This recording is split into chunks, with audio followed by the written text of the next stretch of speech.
ನಮಸ್ಕಾರ ಸ್ನೇಹಿತರೆ, cook with area ಚಾನಲ್ಗೆ ಸ್ವಾಗತ.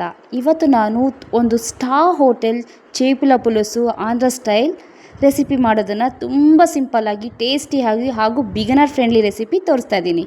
ಇಂಗ್ರೀಡಿಯೆಂಟ್ಸ್ ನೋಡೋಣ ಬನ್ನಿ. ಮೀನು, ಎಣ್ಣೆ, ಹುಣಸೆಹಣ್ಣು, ಈರುಳ್ಳಿ, ಧನಿಯಾ ಪುಡಿ, ಅರಿಶಿಣ ಪುಡಿ, ಕಾಶ್ಮೀರಿ ಚಿಲ್ಲಿ ಪೌಡರ್, ಟೊಮ್ಯಾಟೊ, ಉಪ್ಪು, ಅಚ್ಚ ಖಾರದ ಪುಡಿ ಹಾಗೂ ಸಾಸಿವೆ. ಈಗ ನಾನು ಬಾಣಲಿ ಇಟ್ಟು 2 ಟೇಬಲ್ ಸ್ಪೂನ್ ಎಣ್ಣೆ ಹಾಕಿ ಬಿಸಿ ಮಾಡ್ಕೋತಾ ಇದ್ದೀನಿ.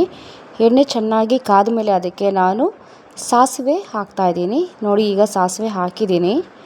ಈಗ ಸಾಸಿವೆ ಹಾಕಿದ್ಮೇಲೆ ಅದು ಚಟಪಟ ಅಂತ ಸಿಡಿಬೇಕು. ನೋಡಿ, ಈಗ ಅದು ಚೆನ್ನಾಗಿ ಕಾದಿರೋ ಎಣ್ಣೆಲಿ ಹಾಕಿದ್ಮೇಲೆ ಈಗ ಸಿಡಿತಾ ಇದೆ. ಈಗ ಸಿಡಿದ್ಮೇಲೆ ಅದಕ್ಕೆ ನಾನು ಕಟ್ ಮಾಡಿಟ್ಕೊಂಡಿರೋ 2 ದೊಡ್ಡ ಈರುಳ್ಳಿಯನ್ನು ಹಾಕ್ತಾ ಇದ್ದೀನಿ. ಇದನ್ನು ಹಾಕಿದ್ಮೇಲೆ ನಾವು ಚೆನ್ನಾಗಿ ಎಣ್ಣೆಯಲ್ಲಿ ಫ್ರೈ ಮಾಡ್ಕೊಳ್ಳೋಣ.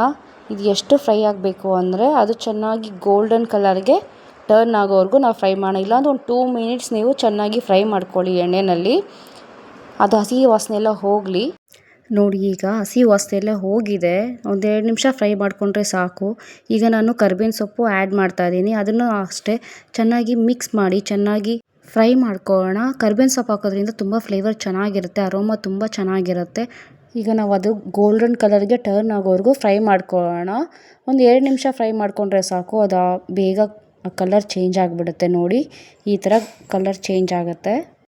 ಈಗ ನಾವು ಈರುಳ್ಳಿಯನ್ನು ಚೆನ್ನಾಗಿ ಬೇಯಿಸ್ಕೊಂಡ್ಮೇಲೆ ಅದು ಗೋಲ್ಡನ್ ಕಲರ್ ಆದಮೇಲೆ ನಾವು ಸಣ್ಣದಾಗಿ ಹಚ್ಚಿಕೊಂಡಿರುವ 2 ಟೊಮೆಟೊವನ್ನು ಆ್ಯಡ್ ಮಾಡೋಣ. ಇದು ಸೇರಿಸ್ಕೊಂಡ್ಮೇಲೆ ಅದನ್ನು ಚೆನ್ನಾಗಿ ಬೇಯಿಸೋಣ. ಎಷ್ಟೊಂದು ಇಲ್ಲಾಂದ್ರೂ 1-2 ನಿಮಿಷ ಆದರೂ ಬೇಯಿಸಿ. ಅದು ಚೆನ್ನಾಗಿ ಅದು ಸಾಫ್ಟ್ ಆಗಬೇಕು. ಈಗ ಇದನ್ನು ಹಾಗೆ ತಿರುಗಿಕೊಡಿ. ನೋಡಿ, ಈಗ ಇದು ಕಲರ್ ಚೇಂಜ್ ಆಗಿದೆ. ಈಗ ಅದು ಎಣ್ಣೆ ಬಿಟ್ಕೊಂಡಿದೆ, ಸಾಫ್ಟ್ ಆಗಿದೆ ಅಂತ ಅರ್ಥ. ಹೀಗೆ ಅದನ್ನು ತಿರುಗ್ತಾ ಇರಿ. ಈಗ ಸಾಫ್ಟ್ ಆದಮೇಲೆ ಅದಕ್ಕೆ ನಾವು ಬೇರೆ ಇಂಗ್ರೀಡಿಯೆಂಟ್ಸ್ ಆ್ಯಡ್ ಮಾಡ್ಕೊಳ್ಳೋಣ. ನೋಡಿ, ಈಗ ಕಲರ್ ಚೇಂಜ್ ಆಗಿದೆ. ಈಗ ನಾವು ಇದಕ್ಕೆ 2 ಟೇಬಲ್ ಸ್ಪೂನ್ ನಾನು ಸಾಲ್ಟ್ ಹಾಕ್ತಾ ಇದ್ದೀನಿ. ಇದು ನನ್ನ ಟೇಸ್ಟ್ಗೆ ತಕ್ಕಂಗೆ ನಾನು ಹಾಕಿದ್ದೀನಿ. ನಿಮಗೆ ಟೇಸ್ಟಿಗೆ ತಕ್ಕಂಗೆ ನೀವು ಉಪ್ಪು ಆ್ಯಡ್ ಮಾಡ್ಕೊಳ್ಳಿ. ಈಗ ನಾನು ಅದಕ್ಕೆ ಮತ್ತೆ ಅರಿಶಿಣ ಪುಡಿ ಆ್ಯಡ್ ಮಾಡ್ತಾ ಇದ್ದೀನಿ. ಈಗ ಅದು ಹಸಿ ವಾಸನೆ ಹೋಗೋವರೆಗೂ ನಾವು ಸ್ವಲ್ಪ ಫ್ರೈ ಮಾಡ್ಕೊಳ್ಳೋಣ. ಯಾಕಂದರೆ ಇದೆಲ್ಲ ಹಸಿ ವಾಸನೆ ಇದ್ದರೆ ಅದು ಗ್ರೇವಿ ಅಷ್ಟು ಚೆನ್ನಾಗಿರೋದಿಲ್ಲ. ಈಗ ಅದಕ್ಕೆ ನಾನು ಧನಿಯಾ ಪುಡಿ 1.5 ಸ್ಪೂನ್ ಹಾಕ್ತಾ ಇದ್ದೀನಿ. ನೀವು ಈ ಮಸಾಲೆ ಎಲ್ಲ ಹಾಕಿದಾಗ ಯಾವಾಗಲೂ ಅದನ್ನು ಚೆನ್ನಾಗಿ ಫ್ರೈ ಮಾಡ್ಕೋಬೇಕು. ಆಗಲೇ ಅದು ಹಸಿ ವಾಸನೆ ಇರೋದಿಲ್ಲ, ಗ್ರೇವಿ ತುಂಬ ಚೆನ್ನಾಗಿ ಬರುತ್ತೆ. ಅದು ಈಗ ಸಿಮ್ಮಲ್ಲಿ ಇಟ್ಕೊಳ್ಳಿ. ನೀವು ಯಾವುದೇ ಪೌಡರ್ ಹಾಕಿದಾಗೂ ಅಷ್ಟೇ ನೀವು ಸಿಮ್ಮಲ್ಲಿ ಇಟ್ಕೊಂಡು ಅದನ್ನು ಫ್ರೈ ಮಾಡಿ. ಈಗ ನಾನು 2 spoon Kashmiri chilli powder add ಮಾಡ್ತಾ ಇದ್ದೀನಿ. ಅದನ್ನು ಅಷ್ಟೇ ಚೆನ್ನಾಗಿ ಫ್ರೈ ಮಾಡ್ಕೊಳ್ಳಿ. ಈಗ ನಾನು ಇದಕ್ಕೆ 1 ಸ್ಪೂನ್ ಅಚ್ಚ ಖಾರದ ಪುಡಿ ಹಾಕಿ ಮಿಕ್ಸ್ ಮಾಡ್ಕೊಳ್ಳೋಣ. ನೋಡಿ, ಇದು ಚೆನ್ನಾಗಿ ಮಿಕ್ಸ್ ಮಾಡ್ಕೊಳ್ಳಿ. ಈಗ ಒಂದು 10 ಸೆಕೆಂಡ್ಸ್ ಮಿಕ್ಸ್ ಮಾಡ್ಕೊಳ್ಳಿ. ಆವಾಗ ಮಸಾಲಾಸ್ ಎಲ್ಲ ಚೆನ್ನಾಗಿ ಬ್ಲೆಂಡ್ ಆಗುತ್ತೆ. ಸೊ ಇದು ತುಂಬ ಡ್ರೈ ಆಗಿರೋದ್ರಿಂದ ನಾನು ಇದಕ್ಕೆ ಈಗ ಸ್ವಲ್ಪ ನೀರು ಆ್ಯಡ್ ಮಾಡ್ಕೋತಾ ಇದ್ದೀನಿ. ನೀರು ಯಾಕೆ ಆ್ಯಡ್ ಮಾಡ್ತೀವಿ ಅಂದರೆ ತುಂಬ ಡ್ರೈ ಆಗಿರೋದ್ರಿಂದ ಅದು ತಳ ಹಿಡಿದ್ಬಿಡುತ್ತೆ. ಅದಕ್ಕೆ ಈಗ ನಾನು ಅದಕ್ಕೆ ಹುಣಸೆ ಹಣ್ಣಿನ ರಸ ಹಾಕ್ತಾಯಿದ್ದೀನಿ. ನಾನು ಇದರಲ್ಲಿ 1 ಬೌಲ್ ಹುಣಸೆ ಹಣ್ಣಿನ ರಸ ತೊಗೊಂಡಿದ್ದೀನಿ. ಇದನ್ನು ಚೆನ್ನಾಗಿ ಕಲಿಸ್ಕೊಡಿ. ಆ ಮಸಾಲೆಗಳ ಜೊತೆಲ್ಲ ಚೆನ್ನಾಗಿ ಅದು ಬ್ಲೆಂಡ್ ಆಗಬೇಕು. ಆಗ ಅದು ಗ್ರೇವಿ ತುಂಬ ಚೆನ್ನಾಗಿ ಟೇಸ್ಟ್ ಬರುತ್ತೆ. ನೋಡಿ, ಕನ್ಸಿಸ್ಟೆನ್ಸಿ ನೋಡ್ಕೊಳ್ಳಿ. ಈಗ ನೋಡಿ, ಇದು ತುಂಬ ತಿಕ್ಕಾಗಿದೆ. ಅದಕ್ಕೆ ನಾವು ಇದಕ್ಕೆ ಸ್ವಲ್ಪ ನೀರು ಹಾಕೋಣ. ಇಲ್ಲಿ ನಾನು 1 ಬೌಲ್ ಹುಣಸೆ ಹಣ್ಣು ತೊಗೊಂಡಿದ್ದೀನಲ್ಲ, ಆ ಬೌಲಲ್ಲಿ ನಾನು 2 to 3 ಬೌಲ್ಸ್ ನೀರು ಆ್ಯಡ್ ಮಾಡ್ಕೋತೀನಿ. ನಾನಿಲ್ಲಿ ಮೊದಲೇ ಎಲ್ಲ ಆ್ಯಡ್ ಮಾಡೋದಿಲ್ಲ. ಯಾಕಂದರೆ ಆ ಕನ್ಸಿಸ್ಟೆನ್ಸಿ ನೋಡಿಕೊಂಡು ನಮಗೆ ಎಷ್ಟು ನೀರು ಬೇಕೋ ಅದ್ರ ಪ್ರಕಾರ ನಾವು ನೀರು ಆ್ಯಡ್ ಮಾಡ್ಕೋಬೇಕು.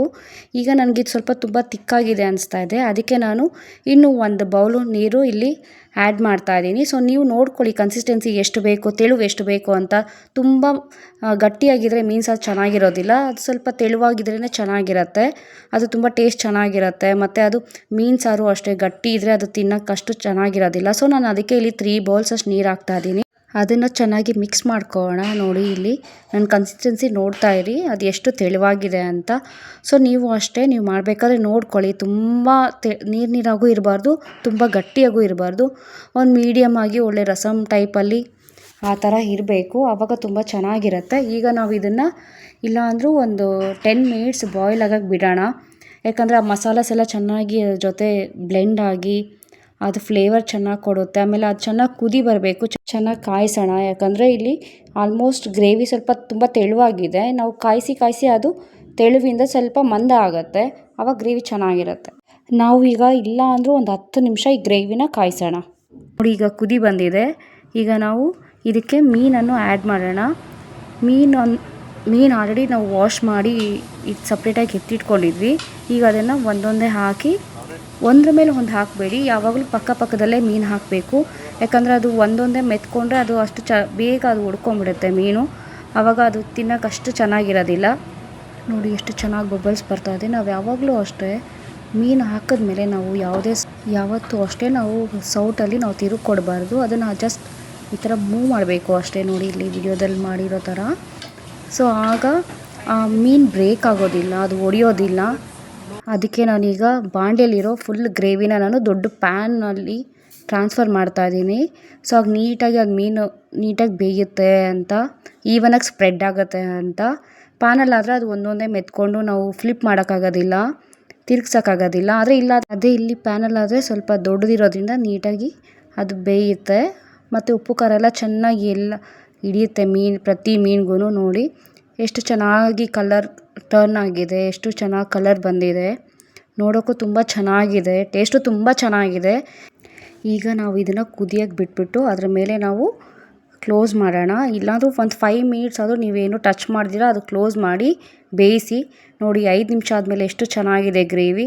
ಆಂಧ್ರ ಸ್ಟೈಲ್ ಆಗಿರೋದ್ರಿಂದ ತುಂಬ ಟೇಸ್ಟಿಯಾಗಿರುತ್ತೆ. ಈ ರೆಸಿಪಿನ ನೀವು ಖಂಡಿತ ಟ್ರೈ ಮಾಡಿ, ಹಾಗೆ ಕಮೆಂಟಲ್ಲಿ ಹೇಳಿ ಈ ರೆಸಿಪಿ ಹೇಗಿತ್ತು ಅಂತ. ಇಷ್ಟ ಆದರೆ ಲೈಕ್ ಮಾಡಿ, ಕಮೆಂಟ್ ಮಾಡಿ ಹಾಗೂ ಸಬ್ಸ್ಕ್ರೈಬ್ ಮಾಡಿ. Thank you.